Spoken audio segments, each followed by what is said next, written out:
Pecatur India Arjun Erigesi berhasil menduduki peringkat kedua dunia, tepat berada di bawah Magnus Carlsen.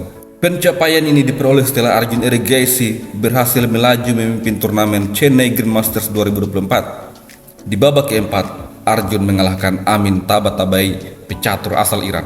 Amin Tabatabai, pecatur Iran dengan elo 2686, memulai permainan dengan E4, dijawab E5.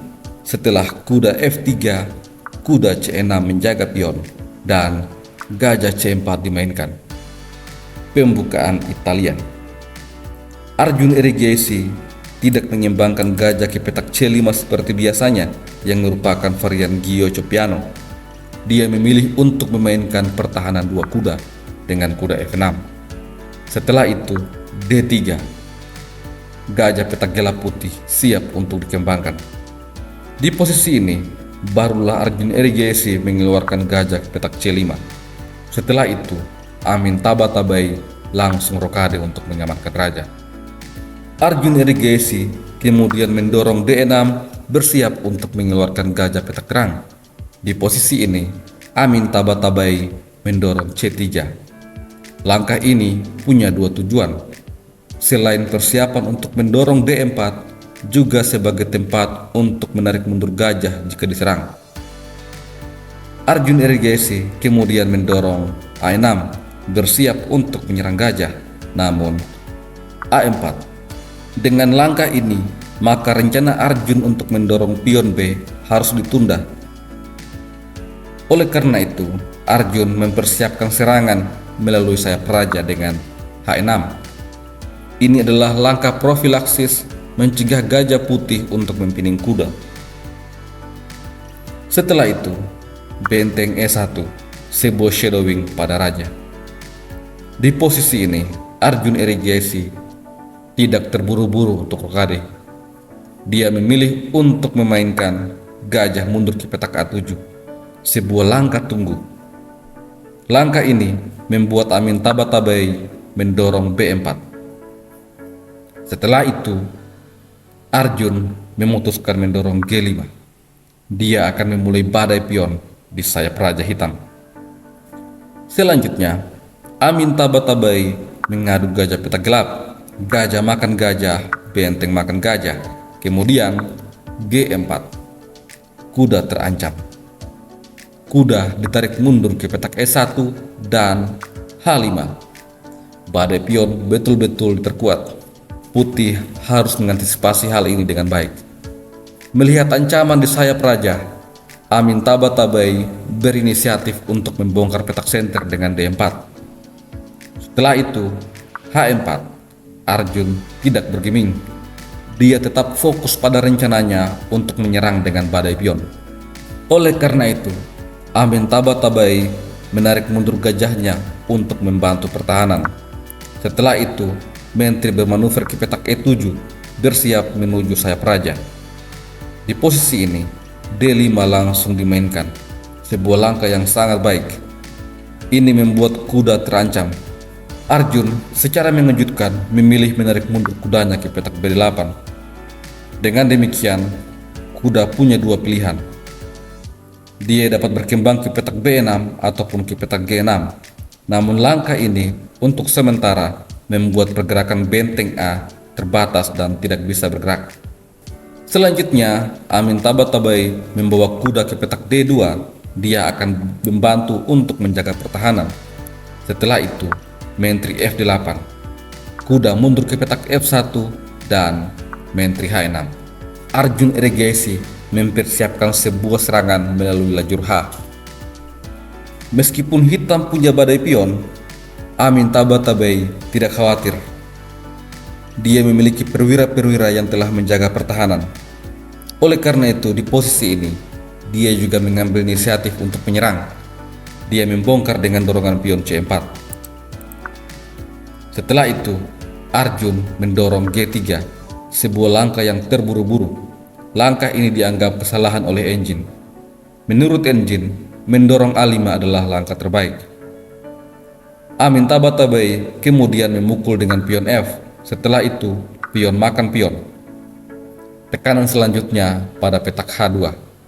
Di posisi ini, jika kuda makan pion, maka benteng akan jatuh. Dan jika benteng makan pion, maka pion E akan jatuh. Oleh karena itu, pada game sesungguhnya, Amin Tabatabai mendorong pion H3. Sampai di sini, material masih seimbang. Putih unggul secara posisional. Kemudian, Arjun Erigesi mulai memainkan manuver kuda B ke petak D7. Dia tidak terburu-buru untuk memainkan pukulan kombinasi pada pion H. Di langkah ke-21, Amin Tabatabai mulai mendorong pion C5. Setelah itu, manuver kuda berlanjut ke petak F8.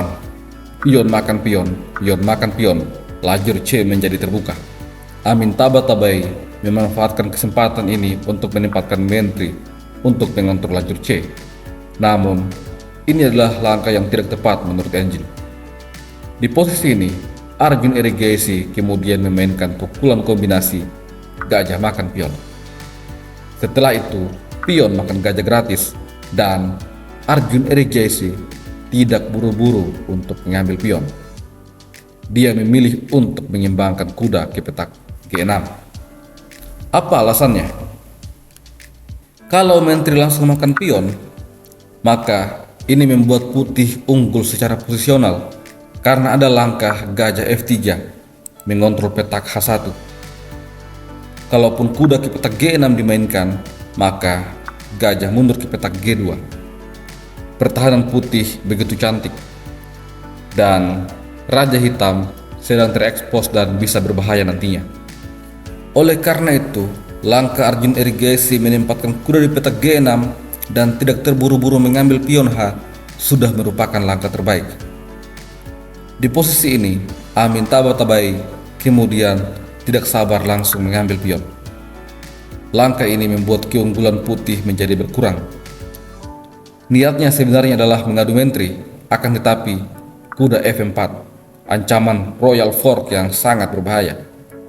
Tentu saja menteri ke petak E3, selain menjaga gajah, juga menjaga pion E. Ini langsung dibalas dengan kuda makan pion, skak. Arjun Erigesi memainkan langkah yang mengejutkan. Dalam kondisi tertinggal satu perwira, dia membiarkan terjadi pertukaran. Benteng makan kuda, menteri makan benteng, menteri makan menteri, benteng makan menteri. Secara teori, ketika kita kalah perwira, maka kita tidak boleh untuk menukar perwira secepatnya. Namun, Arjun Erigesi menunjukkan hal yang sebaliknya. Pada langkah 29, Amin Tabatabai menempatkan gajah di petak F3 untuk menjaga pion. Dibalas benteng C8 mengontrol lajur C. Melihat bentengnya yang pasif, Amin Tabatabai mencoba untuk mengaktifkannya ke petak B1. Namun, benteng C3 tambahan tekanan pada gajah. Kali ini, kuda datang untuk membantu gajah. Setelah itu, Raja E7 dibalas dengan A5. Di posisi ini, Arjun Erigesi melihat petak F4 sebagai petak yang cantik untuk ditempati kuda. Oleh karena itu, kuda mundur ke petak D7, Raja F2, kuda F8, B5, tantangan pertukaran pion, tetapi diabaikan dan kuda langsung masuk ke petak G6. Setelah pion makan pion, pion makan pion, lalu gajah menyerang benteng. Benteng ditarik mundur ke petak H6 dan benteng B7, skak. Arjun melarikan raja ke petak F8. Hal ini ditujukan supaya benteng bisa menjaga pion nantinya. Kemudian benteng B6 menyerang pion, kuda F4. Ancaman pada gajah sekaligus mempertahankan pion center. Amin Tabatabai mengambil pion A, kemudian benteng A3. Selain memberikan tekanan pada pion A5, ini juga membuat benteng bisa ke petak A2 mempining kuda. Di posisi ini, benteng A8 skak dimainkan oleh Amin Tabatabai, tetapi raja lari ke petak G7 lalu A6. Dia ingin mempromosikan pionnya. Meskipun tertinggal satu perwira, Arjun Erigesi tetap menekan. Kali ini, benteng langsung mempining kuda dan kuda ke petak F3 menjaga kawannya, Tetapi F5, sebuah ancaman yang begitu berbahaya, mendobrak pion center. Posisi ini masih seimbang. Amitabha-Tabai mencoba untuk mencari skak. Benteng A7 skak, raja F8. Benteng A8 skak, raja G7. Kemudian benteng kembali ke A7 skak. Arjun Irigasi tidak ingin hasil remis. Meskipun tertinggal satu perwira, dia tetap gigih berjuang untuk menang. Oleh karena itu, raja lari ke petak F6. Setelah itu, Amitabha-Tabai membuat sebuah blunder yang sangat fatal. Ini membuat keunggulan hitam langsung bertambah. Arjun Irigasi memanfaatkan kesempatan ini memukul pion menyerang kuda. Tentu saja, jika kuda lari, maka kuda lainnya akan jatuh. Ini membuat Amitabha-Tabai panik. Dia mencoba untuk menyerang balik benteng, tetapi benteng menyerang balik gajah. Sampai di posisi ini, kuda D tidak bisa lari karena masih terpining. Dan jika kuda F lari, maka kuda D akan jatuh. Oleh karena itu, Amitabha-Tabai sudah pasrah. Dia memainkan benteng D7, mencoba mencari serangan balik. Ini menyebabkan benteng langsung masuk untuk menyerang kuda. Hitam semakin menekan. Raja mencoba lari ke petak E3 untuk mematahkan pining, namun pion makan kuda. Arjun Irigasi berhasil mendapatkan kembali perwiranya yang hilang. Amitabha-Tabai merespon dengan langkah kuda E4 skak. Raja lari ke petak F5. Setelah itu, kuda makan pion kembali skak. Kali ini, raja ke petak G6. Dengan langkah ini, Arjun Irigasi membuat Amitabha-Tabai terkena posisi zugzwang. Apapun langkah yang dimainkan oleh Amitabha-Tabai, itu akan membuatnya terkena skakmat. Pada game ini, Amitabha-Tabai mencoba untuk memainkan gajah mundur ke petak F1. Namun, setelah benteng E2, Amitabha-Tabai langsung menyerah. Raja tidak bisa kemana-mana. Gajah harus makan benteng. Setelah itu, pion makan gajah open skak.